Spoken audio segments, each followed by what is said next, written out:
You are.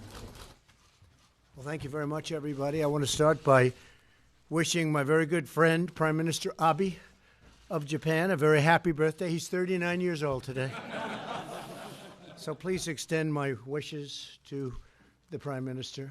He's a great gentleman, and we have had tremendous success. As you know, in addition to what we're talking about today, they're building Japan many car plants in the United States, which they weren't doing for a long time. And they're building in Michigan, Ohio, lots of different states, and we just appreciate it very much. It's been a tremendous investment. But we're here to talk about a little bit of a different purchase, and that's good as far as we're concerned. And I want to thank you very much, very much. Thank you.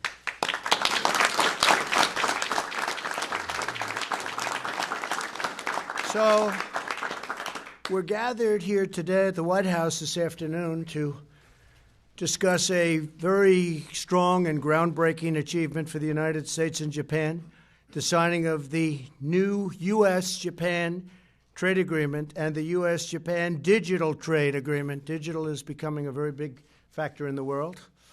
These two deals represent a tremendous victory for both of our nations.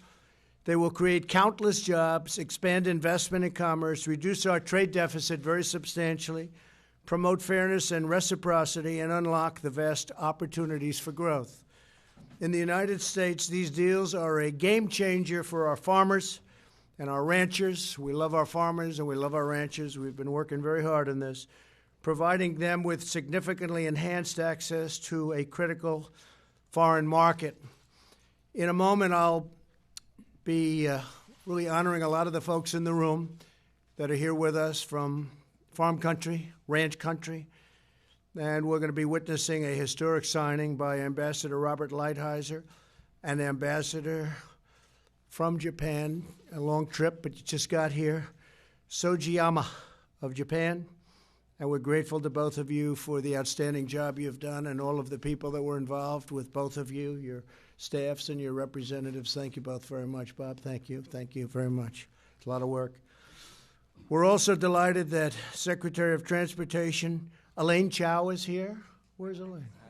Where is Elaine? Hi, Elaine. She's busy, doing a fantastic job. Thank you very much, honey. Deputy Secretary of Agriculture Stephen Chensky is here. Where's Stephen? Right. Stephen? Hi, Stephen.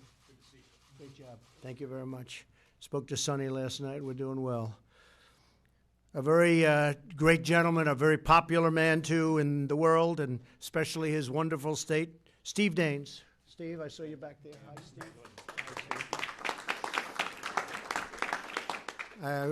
I saw your poll numbers. You are strong. You're doing good. And that's a good decision by the voters, I can tell you. Thanks, Steve. Representatives Jody Arrington and Kevin Hearn, and thank you, fellas, for being here, as well as North Dakota Governor Doug Burgum. Doug, thank you. Thank you. Thank you, Doug. Where's that? Good, Doug. Good job. Say hello to your wife. North Carolina Lieutenant Governor Dan Forest. Hi, Dan. Hi. We just approved that last amount of money for the hurricane. You know about that, right? Iowa Lieutenant Governor Adam Gregg. Adam, great job. Great job. And many other state and local officials. We have some tremendously respected people here, political people. I want to extend a special welcome to all of the leaders here today representing American farmers and ranchers benefiting from this deal. There's a tremendously important deal and a very big deal, including those from our beef, pork, poultry, wheat, dairy, and corn associations. I would particularly like to recognize Zippy Duval. He's been with us from the beginning. Zippy, where's my Zippy? Hi. Very good. Thank you for being here. Zippy's always here trying to make good deals for you folks, right?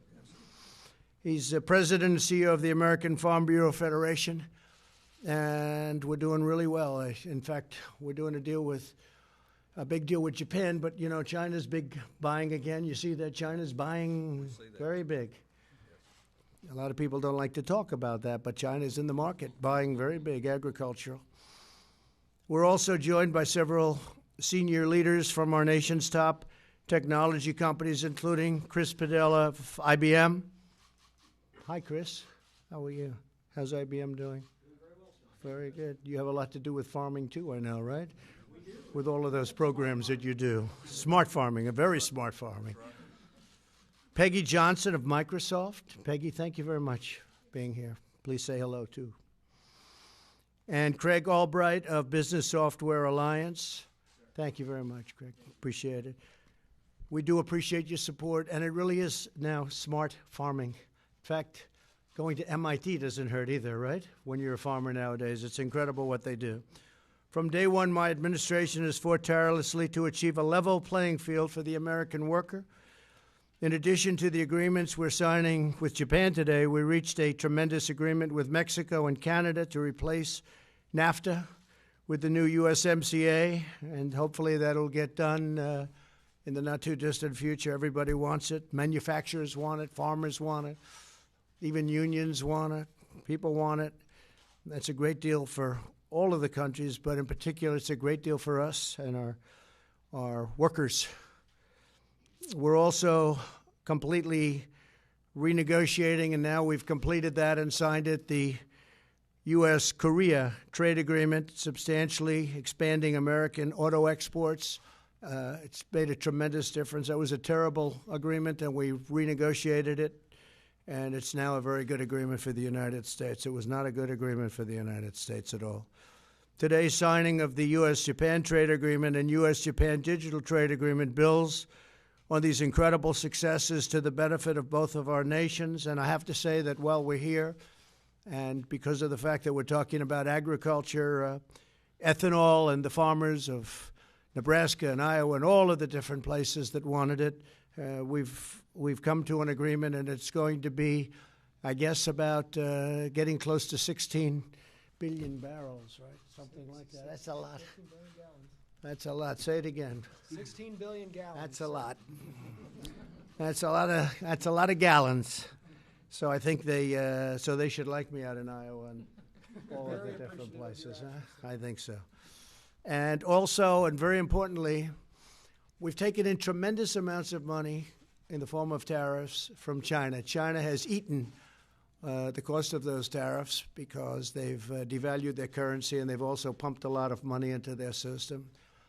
Deflation is, we have no inflation. If anything, it's going below the number. So therefore, we're entitled to an interest rate cut. I hope the Fed does that, because we'd be like a rocket ship, and we're already the strongest economy in the world and doing better than just about any economy in the world. And a lot of people are asking us the secret, but would like to see an interest rate cut, a very substantial one, and whatever else they want to do. But we would be a rocket ship.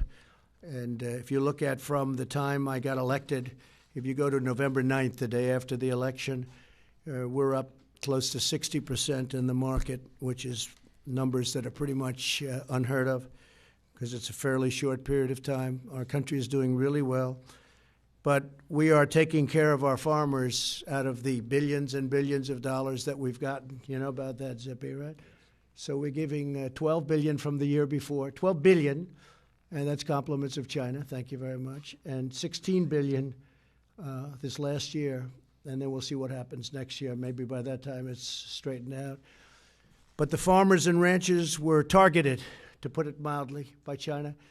And it's nice that they're coming back. And by the way, China is also coming here on, their representatives are coming on Thursday and Friday, Bob, I believe. And so you'll start some negotiations. And the relationship's very good. As to whether or not we make a deal, I don't know, but there's certainly a good possibility. But the relationship is a very good one.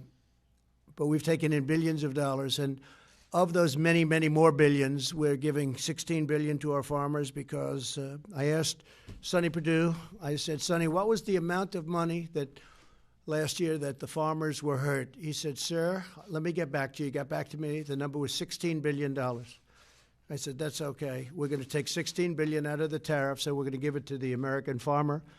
And I think they appreciated that. It never gets reported by the fake news, as I say, but never gets reported. Never. I don't know why. They don't want to do it. And then, Zippy, as you know, we took $12 billion from the year before, and it also came from large amounts of tariffs. And people were actually saying, I read a report today, I believe in the Washington Times, where they talked about the tremendous amount of money that has actually come in from tariffs. And it's been a number that we've never even seen before in this country. We've had a tremendous amount of money coming in, and some of the Republican senators, and it's not a bad idea, said, why don't we give it, because we have a lot of money left over after taking care of our farmers. And what we're doing is we're bringing it right up to the level that the farmers were targeted by. So in theory, that should be in its own way a level playing field. The amazing thing about the farmer, and I've been with so many, they don't even want that, right? That's right. They just want a level playing field. They don't even want $16 billion. I think almost anybody else, Larry Kudlow, wants $16 billion. The farmer doesn't want it. They want a level playing field. They want to play the game the way it should be played. And I think we're probably pretty close to doing that, too. But in the meantime, no other president would get $16 billion and $12 billion for the American farmer and rancher. That I can tell you. So maybe it was your great work. I don't know. Right? Your work, Mr. President. It was all of us, everybody standing up here, frankly.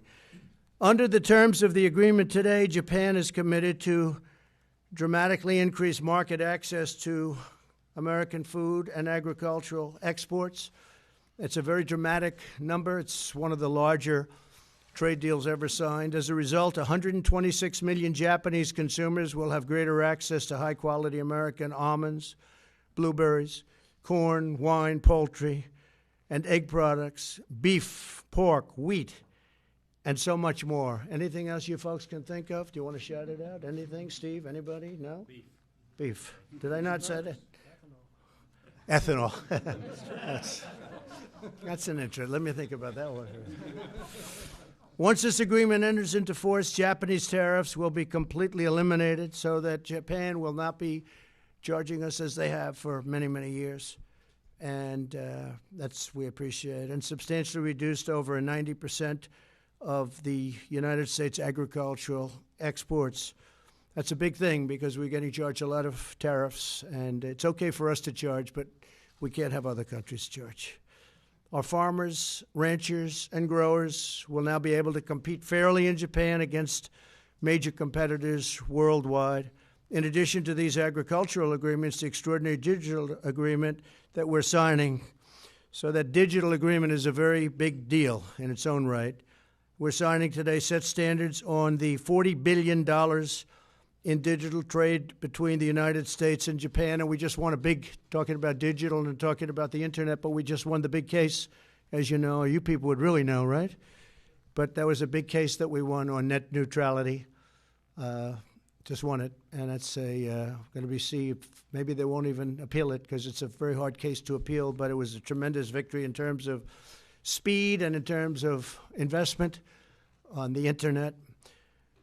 This deal is remarkable in that it will ensure that Americans have a level playing field in trading cutting-edge products and service such as videos, music, e-books, and software. These comprehensive provisions meet the gold standard of digital trade rules that was set in the landmark USMCA. And again, we hope that's going to get voted on. We hope that Nancy Pelosi gets it voted on because everyone wants it, and she'll have to make her own decision. Let her make her own decision. But I can tell you the American public is tired of do nothing. And we are doing a lot, and the Democrats are doing nothing. Thriving commerce between the United States and Japan is essential to advancing opportunity and prosperity for our people. The United States and Japan are the world's largest and third largest economies. Together, our nations comprise nearly 1/3 of the entire globe's GDP. Japan is America's third largest agricultural export market, and this makes it even bigger. And America is Japan's top foreign investor, and that's what I was talking about, all of the plants that are going up all over the country. I said to Prime Minister Abe, please, we need auto plants. And I said that right at the beginning when I first met with him and immediately liked him a lot. And they've really produced, they're doing a lot of plants, not just auto. Many plants and factories are being built in the United States by Japan and Japanese companies. These agreements will ensure that our economic partnership flourishes brighter than ever before. I think we're probably at a stage with Japan where I don't think our relationship has ever been stronger or better than it is right now. In the months ahead, our teams will continue negotiations on remaining areas of interest to achieve a final and very comprehensive agreement. We're working on that right now. There's some big things that we're working on. And I'd like now to invite Ambassador Robert Lighthizer to provide further details on these historic deals. And I want to thank you very much. I want to thank everybody in the room for being here. And thank you very much to the media for being here, too. Thank you. Please, Robert.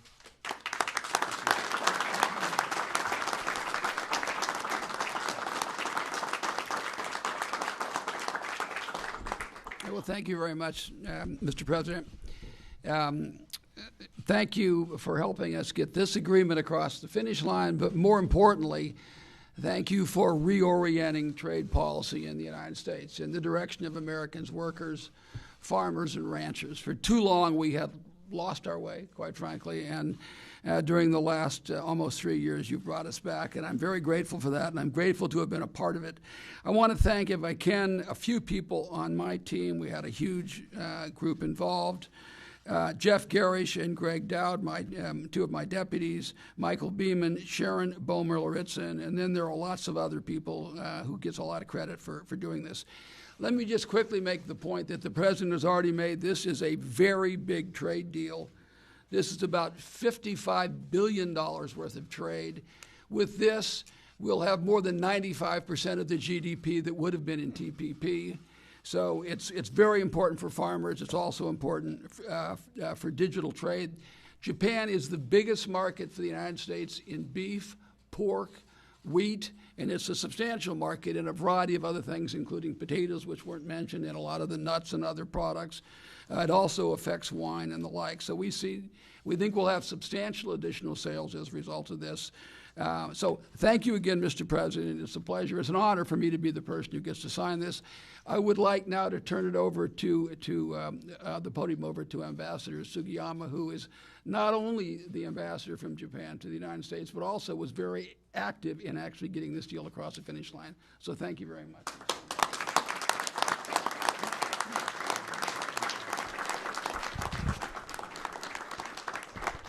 Well, frankly speaking, I must tell you that I feel really daunting and I feel very much tense. And then I couldn't feel more honored to be here in this signing ceremony place in the White House, Mr. President. In front of this top leadership, no ambassador couldn't feel as I just told you. Mr. President, Ambassador Lighthizer, and member of Congress and member of cabinet and governors, distinguished guests and ladies and gentlemen. Actually, I couldn't forget the time when Mr. President and my Prime Minister Abe declared just about 1 month and 1 year and 1 month ago or something in the sideline of the UNGA last year to declare that we should sooner than later kick off a bilateral trade agreement. That was 13 months ago or something. And with some reasons, I think it took de facto basis only something like 6 months to wrap things up by Mr. President and my Prime Minister in New York on the 25th of last month to declare that politically it was all done. It was only remaining, legal scrabble, technical sort of things. And then my people and Bob Lighthizer's people and your people and everybody spend 24 hours a day and night to finalize everything so that we are able to have today for the formal signing ceremony day to sign up the bilateral trade agreement, as well as Mr. President rightly mentioned, important thing is plus digital trade agreement, as well as other related attached document and something. Actually, I had to sign 16 or 18 places prior to this with my very beautiful mountain pen. Actually, Mr. President was kind enough to give me a really, really memorable pen to sign with his really good signatures. So to me, as Bob Lighthizer was kind enough to mention, that from the scratch I was in the team, and then Bob Lighthizer and my Minister Motegi and their team and our team seem to be sometimes very much tense discussion, something which is quite not abnormal because after all this is a trade deal, but basically based upon the fundamental friendship and trust relations between the two leaders, Mr. President and my Prime Minister Shinzo Abe, and plus Ambassador Lighthizer and his opposite number, Minister Motegi, and us. So we have had really serious and fierce sometimes debates, which is really natural, but really our whole sort of atmosphere was something to go to try to target the same target to gain for both of us a beneficial kind of outcome, which is something that I feel very much honored to sign this afternoon. So, and then as Mr. President and Lighthizer, Ambassador Lighthizer mentioned, we have, well, Mr. President, unfortunately, we are outnumbered by the people you have here, because you are here in the States. We are in Washington, but nonetheless, we have 3 gentlemen from Japan Commerce Association of Washington, D.C., Tetsuo Iguchi Toshiba Corporation, here they are, and then 2 Mitsubishi Corporation, Go Eguchi and Akihiko Nakazono. And these are the guys who are kind enough to join us. As I told you repeatedly, we are unfortunately slightly outnumbered, but they are kind enough to come over to see this signing ceremony because of the importance for the Japanese business and Japanese market and all Japan. Thank you, Mr. President, and thank you, everybody. Thank you.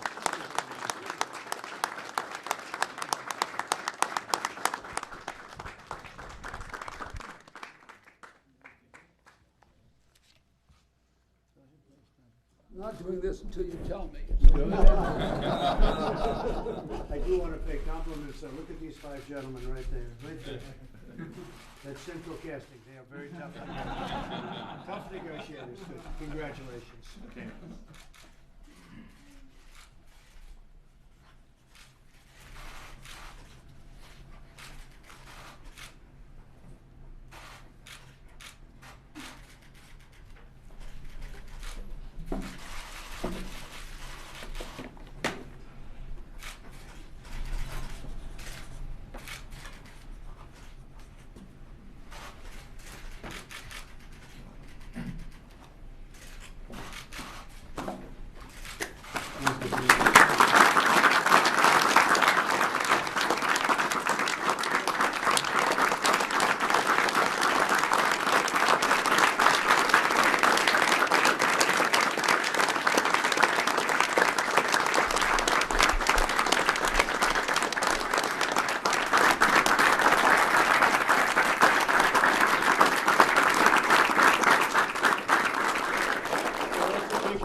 And I'd like to just introduce, if I might, some of the folks here. As you know, Ambassador Garish and Dowd have been introduced, and great job, fellas. But Bruce Kettler, Director of the Indiana State Department of Agriculture.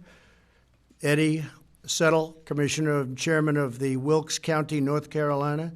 And that's a lot of territory. That's great stuff. Where are you? Good. Congratulations.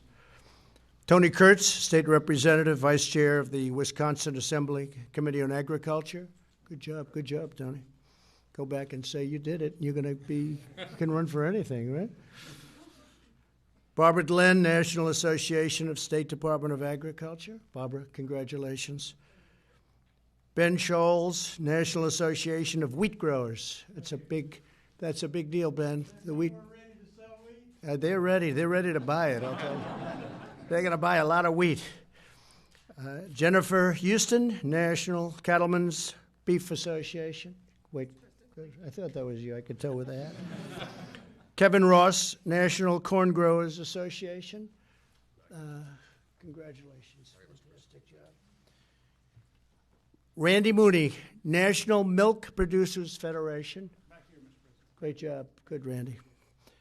David Herring, National Pork Producers Council. And David, You are a very big beneficiary to things that are going on, but the pork is off the charts, the numbers, aren't they? Huh? It's going good. This is wonderful news for our pork producers Yeah. in this country. Japan has been our #1 value market for many years, and it's just great momentum, and it creates tremendous opportunity in rural America. And China's a big buyer right now, right? Pork's starting to move to China. Yep, I know. They're going to be a very big buyer. It's already happened. Cody Carson, thank you very much. Thank you. Cody Carson, National Sorghum Producers. Where's Cody? Great, good job. Good job. You happy about this one? You said that right there. I got to be careful. With China and Japan in the market. I know that. Yeah, it's great. This is going to be phenomenal. This Julie Anna Potts, North American Meat Institute. Thank you. Thank you, Julie, very much. Darren Armstrong, U.S. Grains Council. Hi, Darren. Thank you very much. Yeah, it's great. Thank you very much. Hobie Bond, Virginia Poultry Federation. Hobie, thank you very much. Tom Nassif, Western Growers Association. Here, Mr. President. Good, thank you, Tom. Remembering fresh produce. You better believe it. Thank you. Congratulations. Say hello to everybody. Tom Stenzel, United Fresh Produce Association. Yes, sir. Tom, thank you very much. Saw you back there. Vince Peterson, U.S. Wheat Associates. Vince? Thank you very much. Thank you very much. Congratulations. It's going to be a lot of wheat going to Japan. And Fred Wacker, Montana Stock Growers Association. Mr. President. Fantastic. Thank you so very very much. Fantastic job you've all done. And again, my friend. President, thank you. Great job, Steve. Okay, so we've had a tremendous success. Likewise, we're having a lot of successes. We have tremendous success at the border. I want to thank Mexico for what they've been doing. You look at numbers, they're tumbling down. This is one on catch and release. Look at that. See that, fellas? Catch and would you say that's pretty good? I'd say it's pretty good. I'd say it's pretty amazing, Steve. Even from your standpoint, Steve, fellas. That's some number, huh? Getting down to almost zero. Look. So it was not doing so good for a long time, catch and release. We had no help from the do-nothing Democrats. So we did it with Mexico. We did it with Guatemala. We did it with some countries that really stepped, El Salvador, Honduras, and other countries that are signing Safe Third agreements, which nobody thought would be even possible. And the border is really doing well. And again, Mexico today has 27,000 soldiers. 27,000.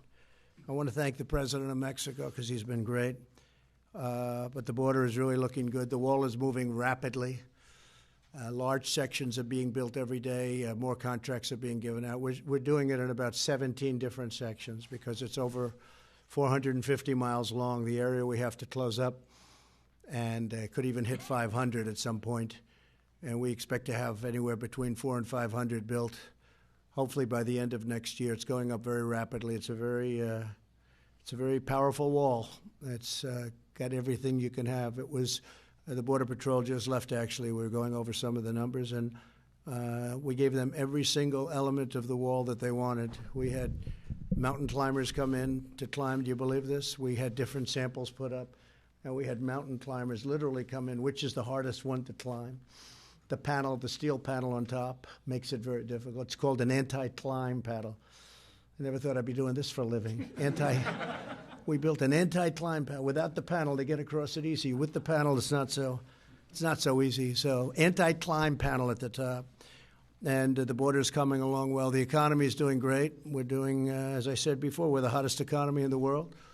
We're the largest economy in the world. We're up $15 trillion at least since the election. 15 trillion. And China's down probably 22 or 24 trillion. So I think China might have caught us. If my opponent had gotten in by now, they would have caught us. And now it's going to be a long time before they catch us. If they ever catch us, I don't think anybody's going to catch us. If we're smart, nobody will catch us. So with that being said, if you have any questions on the trade deal, please, anything on the trade deal specifically? Yeah, please. Any predictions about China? Do you expect a whole new offer? Any optimism? Well, they want to make a deal. They're down 3.5 million jobs since we started doing what we do. And their supply chain is really cracked and broken, and they want to make a deal. Now, they're coming to see us on Thursday and Friday. We think there's a chance that we could do something very substantial, Bob. I think you think that. We'll see what happens. But in the meantime, we're taking in billions and billions of dollars of tariffs every month. And we've never had this. We never took in 10 cents from China. Now we're taking in billions of dollars and tens of billions a year. And on October 15th, as you know, it goes up to 35. It goes to 35. It's going to raise fairly substantially. We could always do it a lot more, but we've decided not to. So that's the story. And I think that they are coming to make a deal. We'll see whether or not a deal can be made, but it's got to be a fair deal. Look, we've lost $500 billion a year for many, many years on average. If you include intellectual property theft and all of the other things that took place, it's incredible that past administrations could have allowed it to happen. We're talking about $500 billion, not million. That's a lot, too. $500 billion a year for many years taken out of our country. We rebuilt China. They did a great job, and I don't blame them. I told President Xi, I don't blame you one bit. I blame the people that ran this country to allow that to happen, and they understand that.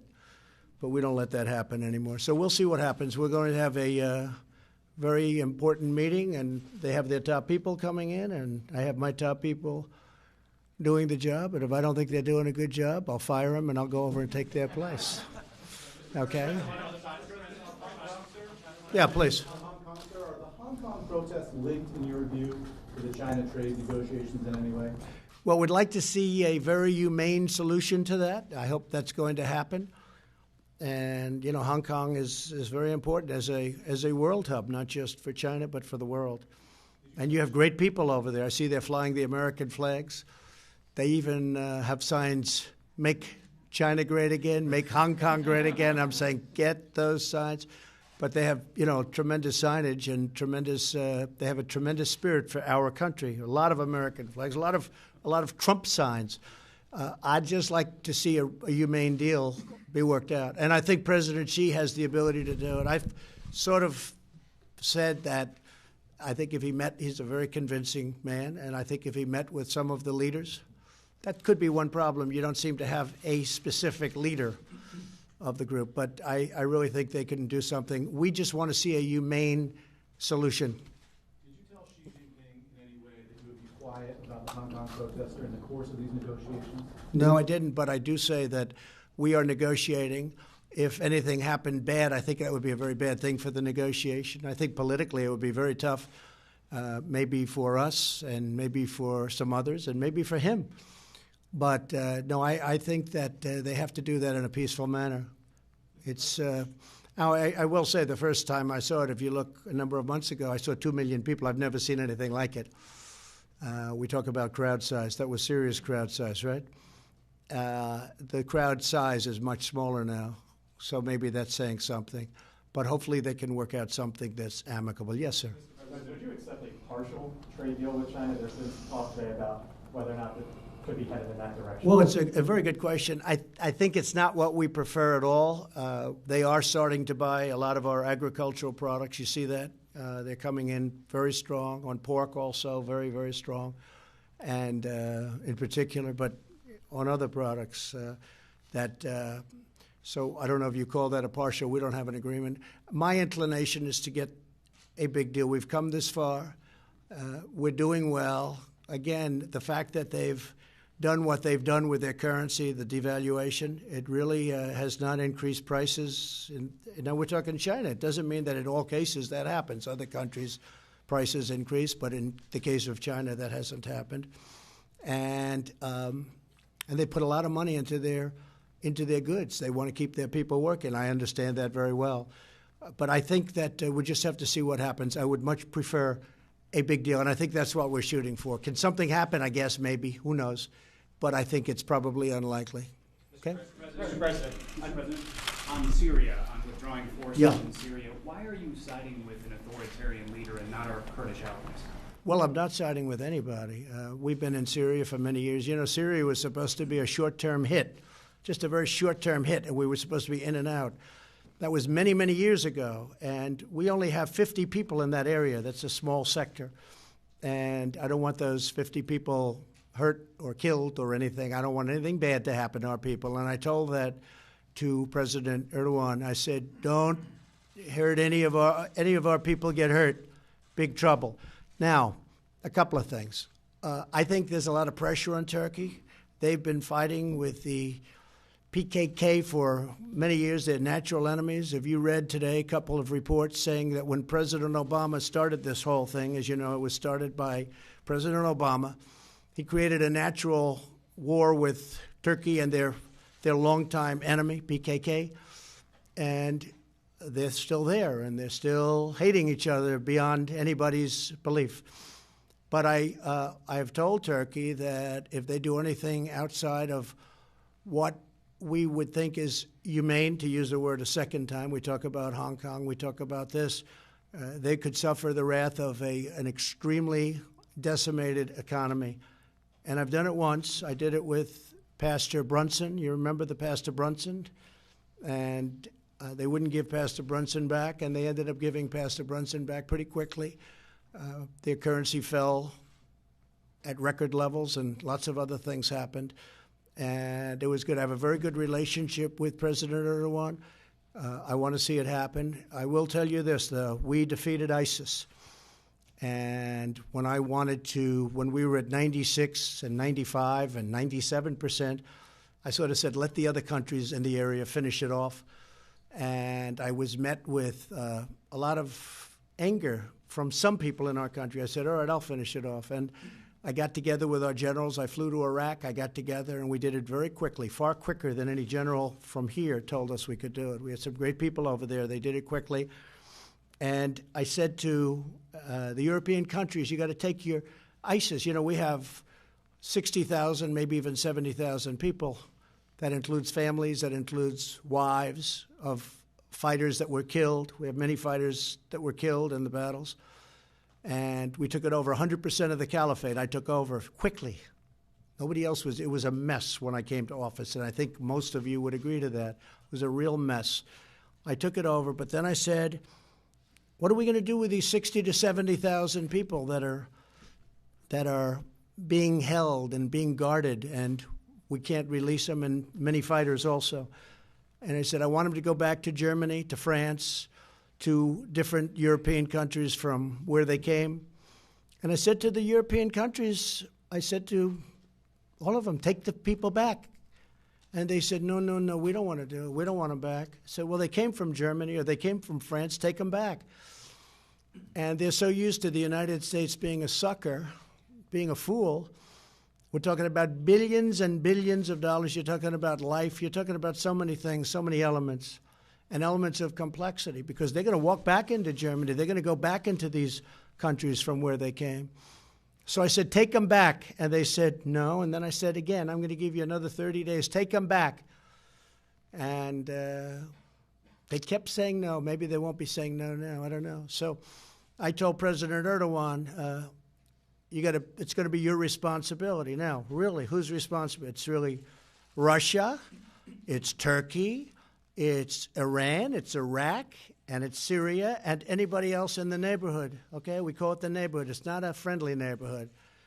But these countries should do it. Now, ISIS is the sworn enemy of all these countries.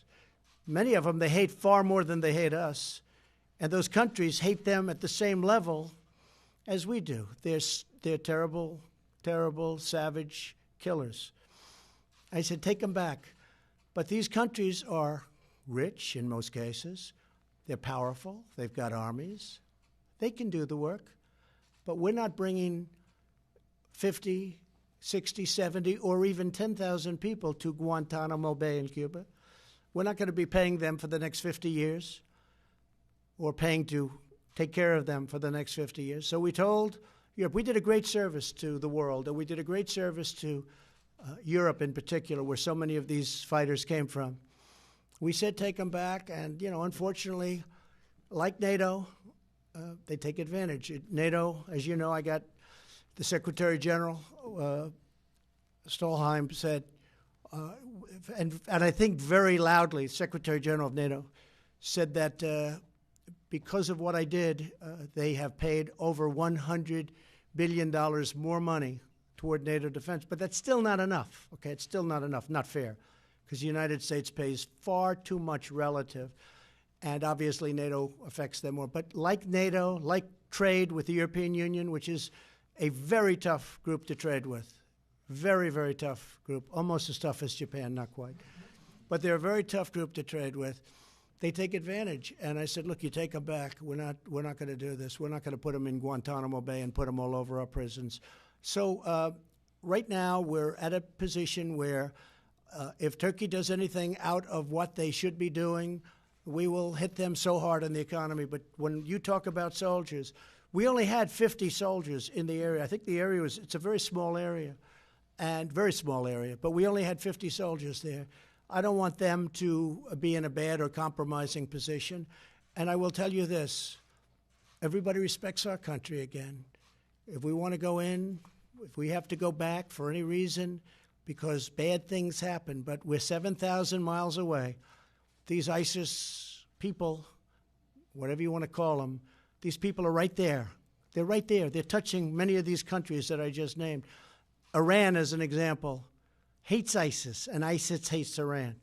Iraq, you know all about that. Turkey, Syria, let them take care of it.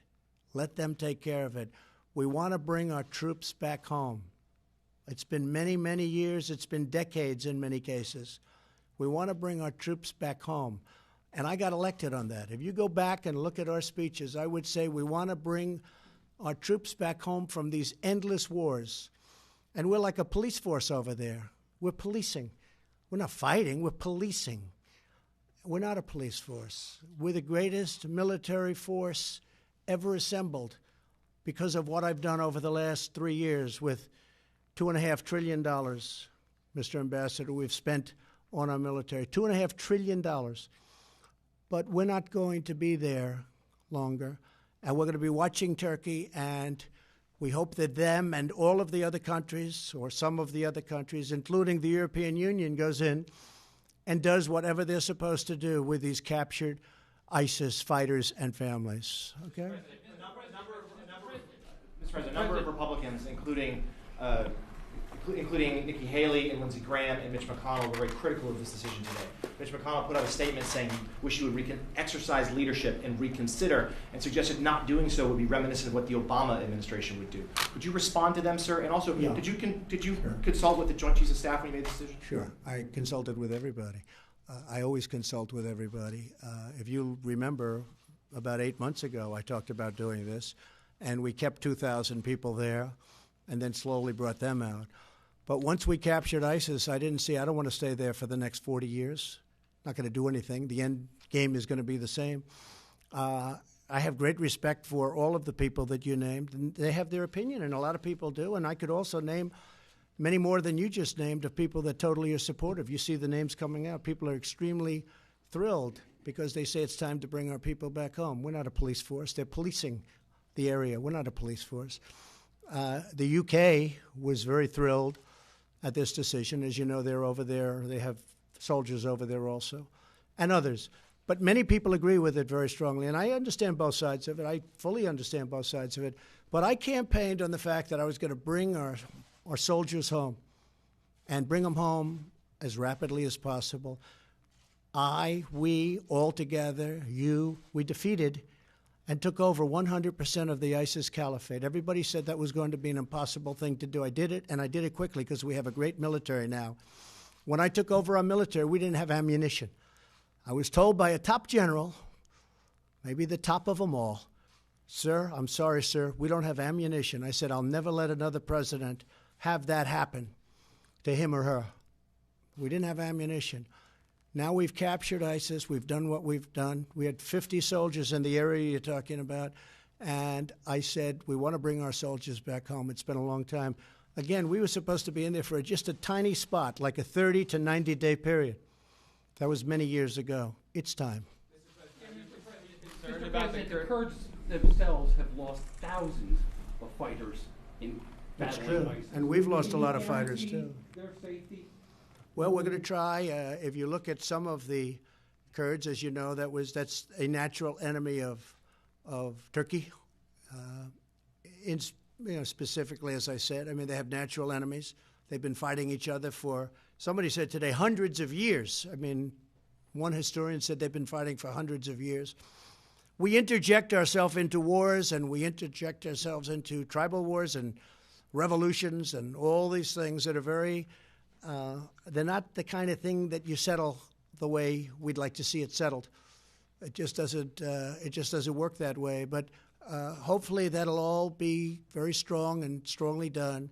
We're spending tremendous amounts of money. I can tell you the two countries that are most disappointed that we're leaving are China and Russia, because they love that we're bogged down and just watching and spending tremendous amounts of money instead of continuing to build our forces. We have tremendous new weapons under development now. We have weapons that nobody can even believe. We're going to be making some stops over the next 4 or 5 weeks. Some we show, some we don't show.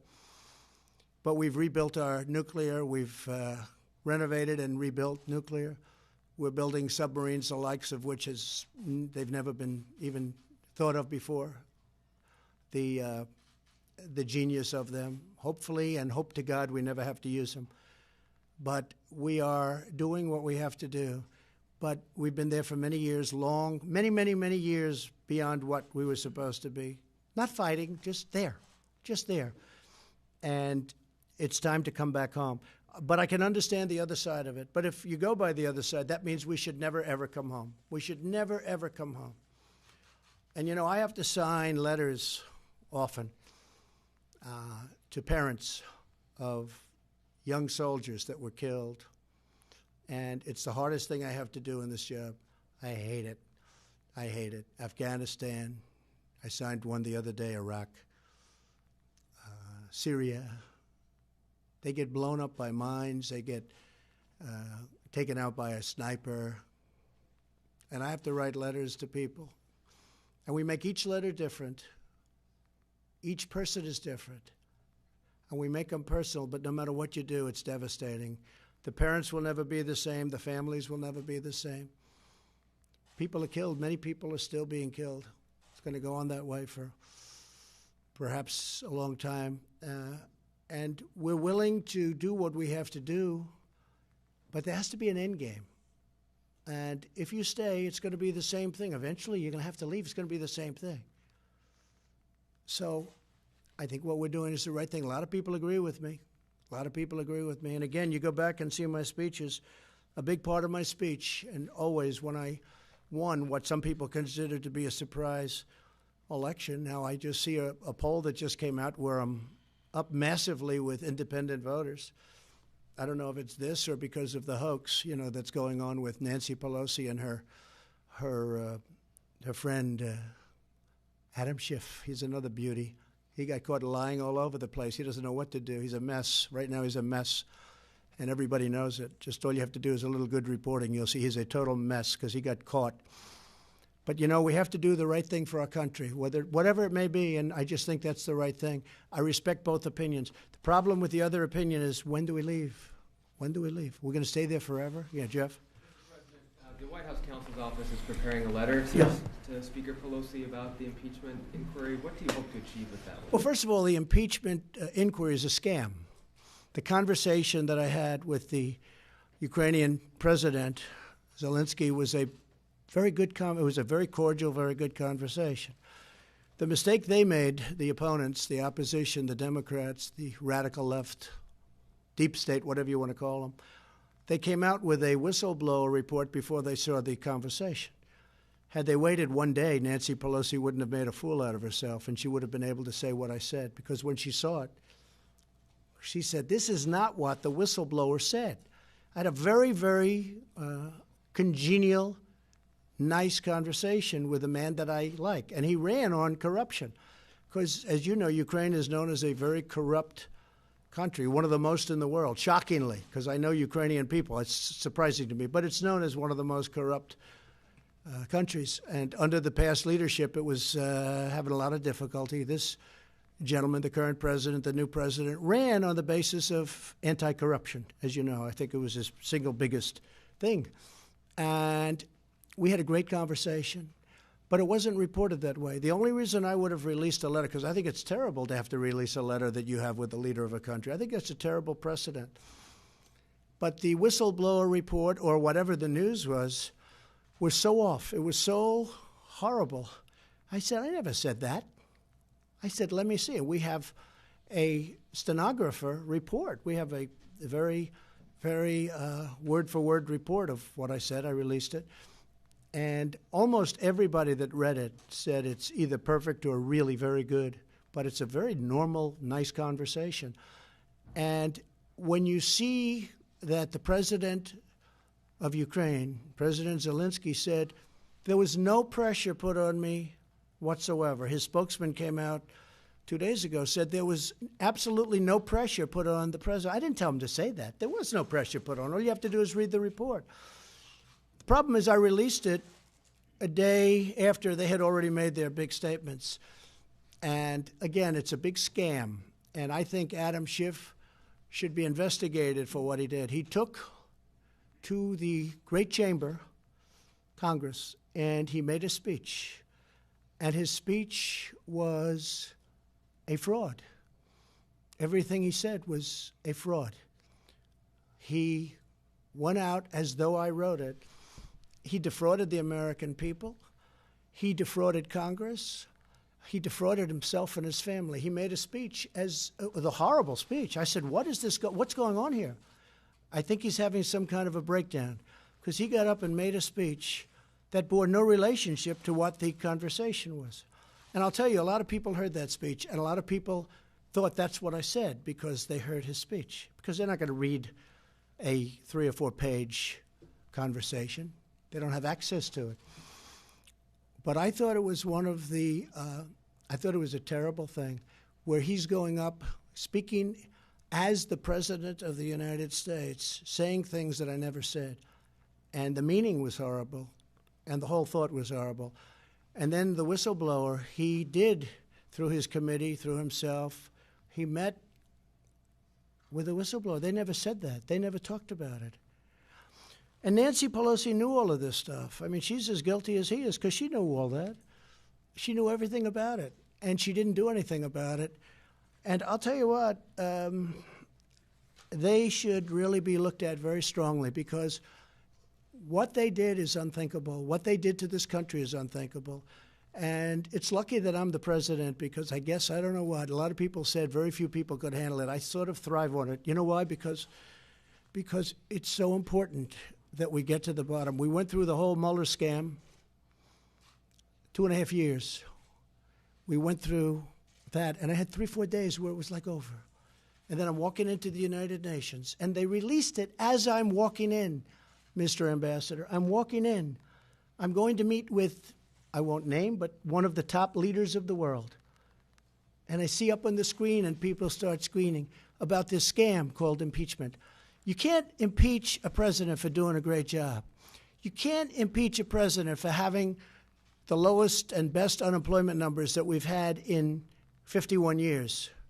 You can't impeach a president for tax cuts and regulation cuts and creating, and even the ambassador would say, the strongest economy in the world. We have the strongest economy in the world. This is a scam, and the people are wise to it. And that's why my polls went up. I think they said 17 points in the last 2 or 3 days. I've never had that one. I've never had that one. So I think it's very sad for our country. I think it makes it harder to do my job. But I do my job, and I do it better than anybody's done it for the first 2.5 years based on results. I mean, you look at not only the unemployment numbers, look at the employment numbers, Jeff. We're up to almost 160 million people are working. And now today we signed the deal with Japan, which is such an honor. And you have a great country, a great, great country. And to have you partake in our agricultural product and digital is a real honor for me. So thank you very much for coming all this distance and to be here. And I look forward to seeing you for many years to come. Please, again, wish Prime Minister Abe a happy birthday. He's a very special man. Thank you. Thank you very much.